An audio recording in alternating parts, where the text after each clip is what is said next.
हेमाला मनातून भीती वाटत होती की आपल्याला सासूबाई माहेरी जाण्यासाठी नकार देतील का.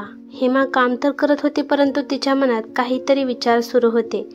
ती विचार करत होते की जर ह्या वेळेस पण सासूबाईंनी मला माहेरी नाही लावलं तर मी माझ्या छोट्या बहिणीला भेटू शकणार नाही. आणि आज किती काम आहे.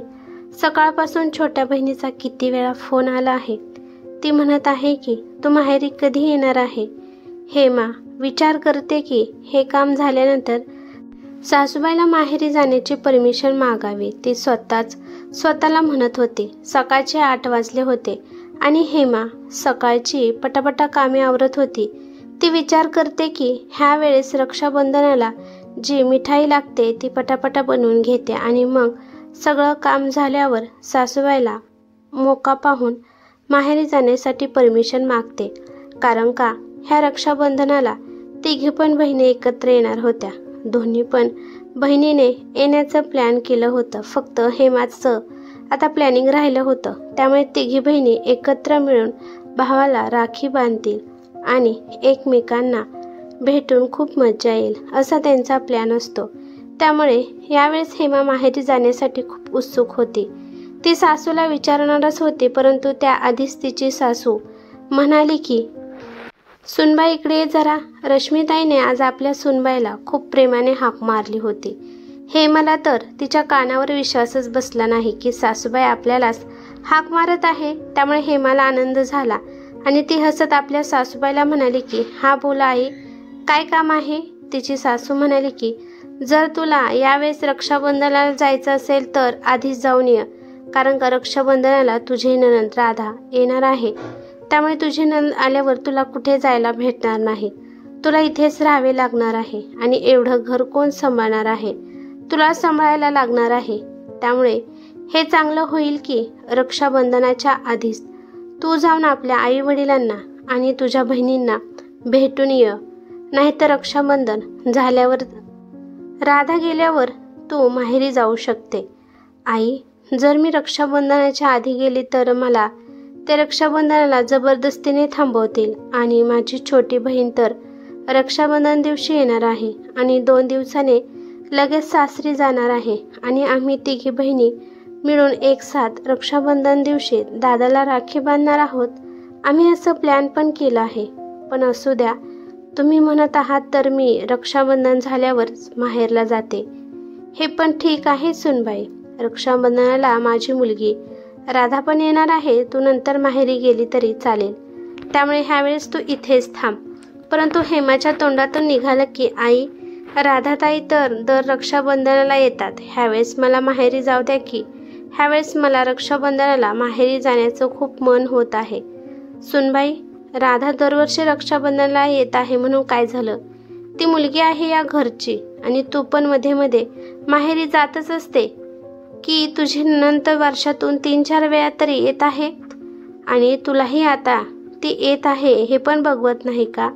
आपल्या सासूबाईचं बोलणं हेमाला टोचलं, परंतु तिने मनावर घेतलं नाही आणि राहिलेलं काम करू लागली. त्या घरात नेहमी असंच होत होतं. हेमाच्या लग्नानंतर हेमा कधीच रक्षाबंधनाला किंवा भाऊबीजेला माहेरी जाऊ शकत नव्हती.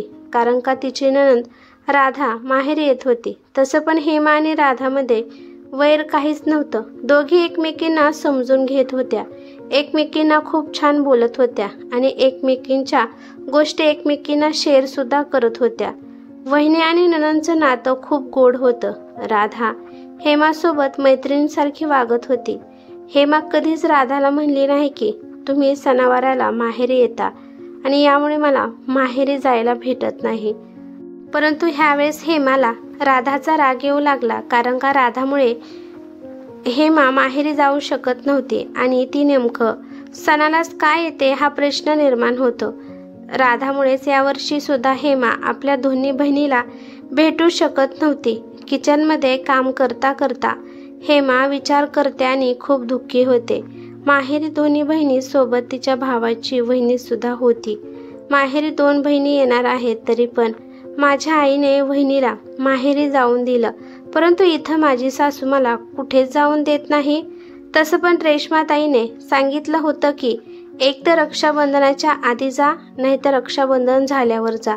त्यांचं बोलणं टाळलं म्हणजे मोठं पाप केल्यागत आहे. असं पण हेमाचं माहेर तिच्या सासरपासून 30 किलोमीटर अंतरावर होतं. तरी पण हेमा तिथं कधी कधी जात होती. ह्या 6 महिन्यात तर सासऱ्यांची तब्येत खूप खराब होती, त्यामुळे हेमा माहेरी जाता आलं नाही. परंतु ह्या 6 महिन्यात तिची नणंद राधा 3 वेळा माहेरी आली होती. परंतु एकदा सुद्धा रेश्माताई म्हणाल्या नाहीत की हेमा तू पण माहेरी जाऊन ये. हेमा उदास झाली आणि विचार करत होती की सून आणि मुलगी मध्ये असा भेदभाव का केला जातो. परंतु मन मारून हेमा संध्याकाळचा स्वयंपाक करू लागली आणि ती फक्त हाच विचार करत होती की असं काय करू म्हणजे मला माहेरी जाऊन माझ्या दोन्ही बहिणीसोबत मला रक्षाबंधन साजरा करता येईल. जर रक्षाबंधन झाली तर मला नंतर बहिणींना भेटता येणार नाही, कारण का त्या आपापल्या सासरी निघून जातील. तिची छोटी बहीण 3 वर्षानंतर दुसऱ्या देशातून रक्षाबंधनाला येणार होती आणि त्यानंतर माहीत नाही कधी त्या दोघींची गाठभेट पडेल. त्यामुळे ती छोट्या बहिणीसोबत वेळ घालवण्यासाठी माहेरी जाण्यासाठी उतावळी झाली होती. परंतु आता हेमा काहीच करू शकत नव्हती. ती मजबूर होती. विचार करून करून तिला रडायला सुद्धा येत होतं, परंतु काहीच उपयोग नव्हता. एकदाची राधा माहेरी आली आणि तिने पाहिलं की यावेळेस तिची वहिनी हेमा खूपच उदास आहे. राधाने हेमाला विचारले की काय झालं आहे वहिनी, दरवेळेस मी येते तेव्हा तुम्ही किती खुश असता, परंतु तुम्ही यावेळेस मला नाराज दिसत आहात. हेमा काहीतरी काम करत होती आणि राधाचं बोलणं ऐकून हेमा रडू लागली. हेमा रडत आहे हे पाहून राधाला वाईट वाटलं, कारण का तिला हे अनपेक्षित होतं. कारण का हेमा तिच्यासोबत हसून खेळून बोलत असायची, परंतु आज असं काही झालं नाही. त्यामुळे हेमा रडत आहे. त्यामुळे राधा उठली आणि हेमापाशी गेली आणि म्हणाली की वहिनी काय झालं आहे, तुम्ही का रडत आहात, हे काम बाजूला ठेवा, पहिले तुम्ही इथं येऊन माझ्यापाशी बसा. असं म्हणून राधाने हेमाला सोफ्यावर बसवलं आणि तुम्ही सांगा तुम्ही का रडत आहात. आजपर्यंत हेमाने राधाचा स्वभाव एखाद्या मैत्रिणीसारखा बघितला होता. त्यामुळे राधाचं बोलणं ऐकल्यामुळे तिला रडायला आलं आणि राधाच्या काही शब्दाने तिचा बांध फुटला आणि ती रडू लागली. राधाताई माझी छोटी बहीण परदेशातून आली आहे आणि यावेळेस ती पूर्ण 3 वर्षानंतर आली आहे. त्यामुळे मी माझ्या बहिणीसोबत काही टाइम स्पेंड करणार होती आणि रक्षाबंधन झाले की माझी बहीण लगेच निघून जाणार आहे. यावेळेस आम्ही तिघी बहिणी मिळून दादाला राखी बांधणार होतो. हा आमचा प्लॅन होता. मला ह्यावेळेस रक्षाबंधनाला जायचं होतं, परंतु सासूबाईंनी मला सांगितलं की तुम्ही येणार आहात, त्यामुळे मी जाऊ शकत नाही. आणि उद्याच्याला रक्षाबंधन आहे आणि मी माझ्या भावासोबत आणि बहिणीसोबत नसणार आहे, म्हणून मला एवढं रडायला आलं. राधाने आपल्या बहिणीच्या चेहऱ्यावरून समजून घेतलं की आपली बहिणी आज नाराज आहे. त्यामुळे तिला खरं काय कारण आहे हे समजलं. उद्याच्याला रक्षाबंधन होता. हेमाला शांत करून राधा आपल्या आईकडे गेली आणि आईला म्हणाली की आई, मी दरवर्षी रक्षाबंधनाला येते आणि आधीमध्ये पण येतच असते, त्यामुळे ह्यावेळेस बहिणीला माहेरी जाऊ दे, त्यांना त्यांच्या बहिणीसोबत वेळ घालवू दे. लग्न झाल्यापासून तिघी पण बहिणी पहिल्यांदा एकत्र येणार आहेत आणि सण पण चांगला आहे, त्यामुळे बहिणीला आनंदाने माहेरी जाऊ दे. हे बघ आई, जर घरातील सून उदास असेल तर आपण रक्षाबंधन आनंदाने कसा साजरा करू शकतो. मी पण कोणाच्या तरी घरची सून आहे, त्यामुळे मी हे सगळं समजू शकते. एक वेळेस रेश्माताईला वाटलं की राधा बरोबर बोलत आहे. जर आपली घरातली सूनच नाराज असेल तर कोणालाच आनंद भेटणार नाही.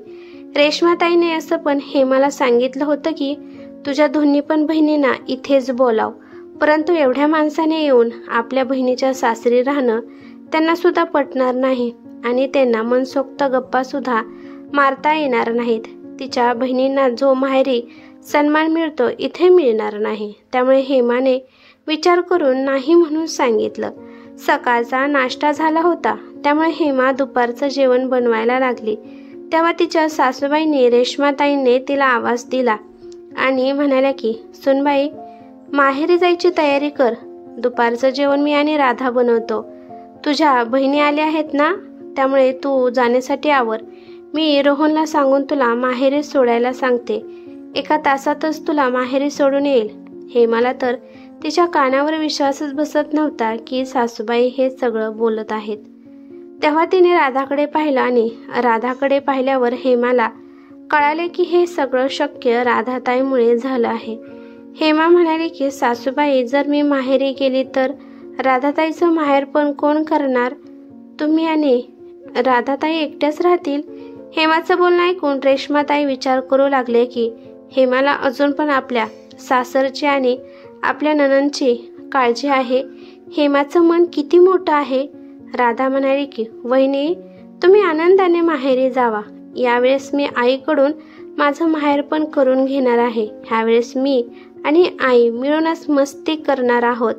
परंतु तुम्ही रक्षाबंधनाला सासरी माहेरी आला आहात आणि मी गेले आहे हे योग्य वाटत नाही. आणि वहिनी, तुमच्या बहिणी तुम्हाला भेटायसाठी तुमच्यासोबत रक्षाबंधन साजरे करण्यासाठी आल्या होत्या, परंतु तुम्ही गेला नाही आणि त्या तशाच माघारी गेल्यावर ते योग्य वाटतं का? हेमासाठी हे अपेक्षित नव्हतं, त्यामुळे तिला काय करावं हे समजत नव्हतं. राधा म्हणाली की आता काय विचार करत आहात का? तुम्हाला वाटत नाही का मी आणि आईने मनसोक्त गप्पा माराव्या? आम्हा दोघीला प्रायव्हसी पाहिजे आहे आणि तुम्ही आनंदाने जावा माहेरी आणि आम्ही दोघी तुमच्याबद्दल थोडी चुगली पण करणार आहोत. आता हे मला राहवलं नाही आणि ते नणंदच्या गळ्यात चावून रडू लागली आणि ती सासूबाईकडे बघून म्हणाली की थँक्यू सासूबाई आणि थँक्यू ताई, तुमच्यामुळे मी आज माहेरी जाणार आहे. तुम्ही दोघींनी माझ्याबद्दल एवढा विचार केला त्यातच मी खुश आहे. आणि तिथे हेमाचे सासरे सुद्धा आले आणि म्हणाले की जर घरची लक्ष्मीच उदास असेल तर कोणत्याच सणाला महत्त्व नाही. आणि थोड्या वेळानंतर जेव्हा हेमा आपल्या नवऱ्यासोबत माहेरी चालली होती तेव्हा तिच्या मनात सगळ्यांबद्दल प्रेम निर्माण झालं होतं. जाताना नणंदचा हात हातात घेत म्हणाली की राधाताई, तुमच्यासारखी नणंद असेल तर कोणत्याच वहिनीला नणंद माहेरी आल्यावर अडचण निर्माण होणार नाही. आणि वहिनी, तुझ्यासारखी वहिनी भेटली म्हणून मी पण खूप भाग्यवान आहे. आज तुमच्यामुळे ताई मी माहेरी चालली आहे. राधा म्हणाली की बाद झालं वहिनी, जास्त इमोशनल करू नका, नाहीतर मी तुम्हाला माहेरी लावणार नाही. तुम्ही बघाच. त्याच्यावर दोघी पण नणंद भावजय खळखळून हसल्या. तिचे सासू सासरे सुद्धा तिला आनंदाने माहेरी लावत होते. जी सून हसून माहेरी जाते त्या घरात कधीच दुःख येत नाही. आणि ज्या घरात राधासारखी समजदार बहीण आणि नणंद असेल तर त्या घरात नणंद आणि भावजाईचं नातं कधीच खराब होत नाही.